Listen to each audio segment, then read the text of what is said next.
Porque assim diz o Senhor: quando se completarem os 70 anos designados para a Babilônia, virei a vós e cumprirei a minha boa palavra a vosso respeito, e vos trarei de volta a este lugar. Pois eu bem sei que planos tenho a vosso respeito, diz o Senhor. Planos de prosperidade e não de mal, para vos dar um futuro e uma esperança. Então me invocareis, e vireis a orar a mim, e eu vos ouvirei. Vós me buscareis e me encontrareis, quando me buscardes de todo o coração. Eu me deixarei ser encontrado por vós, diz o Senhor, e mudarei o vosso destino. Eu vos reunirei dentre todas as nações e de todos os lugares para onde vos dispersei, diz o Senhor, e vos trarei de volta para o lugar de onde vos exilei. As palavras de Jeremias, no capítulo 29, dos versículos 10 a 14, são com toda certeza uma fonte de esperança, de refrigério e de paz para todos aqueles que estão enfrentando algum tipo de luta, que é algo tão comum na nossa existência. Mas essas palavras, elas ganham um peso ainda maior quando nós entendemos o contexto em que elas foram escritas.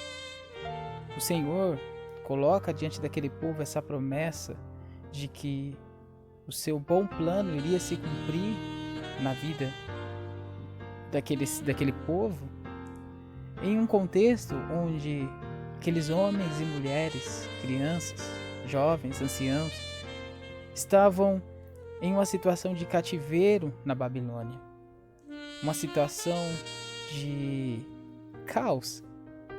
E o Senhor não deixou aquele povo enganado. Em determinado momento, em alguns versículos anteriores, ele diz: não se deixem enganar por aqueles que estão profetizando mentiras para vocês, profetizando liberdade, prosperidade.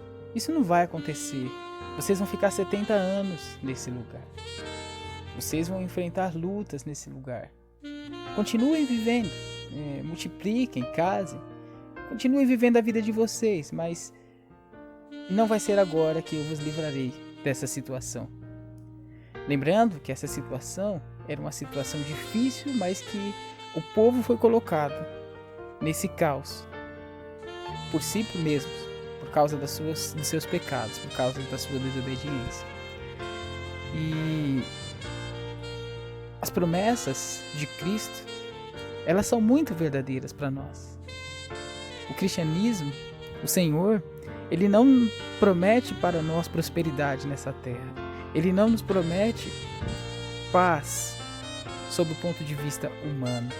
Ele não promete que seremos todos ricos. Ele não promete que nós seremos livrados do luto, da enfermidade, da pobreza. Mas o Senhor promete que o seu plano, o seu bom plano, a sua vontade, que é boa, perfeita e agradável, ela vai se cumprir na nossa vida. E que Ele está perto de nós, e que se nós invocarmos, Ele pode ser encontrado. E que Ele virá para mudar a nossa situação.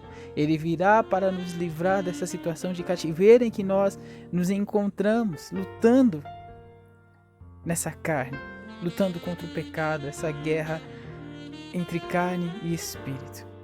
Como diz as Escrituras Sagradas, nós que temos as primícias do Espírito, gememos como uma mulher com dores de parto, aguardando a nossa redenção, aguardando essa liberdade que está reservada para os filhos de Deus.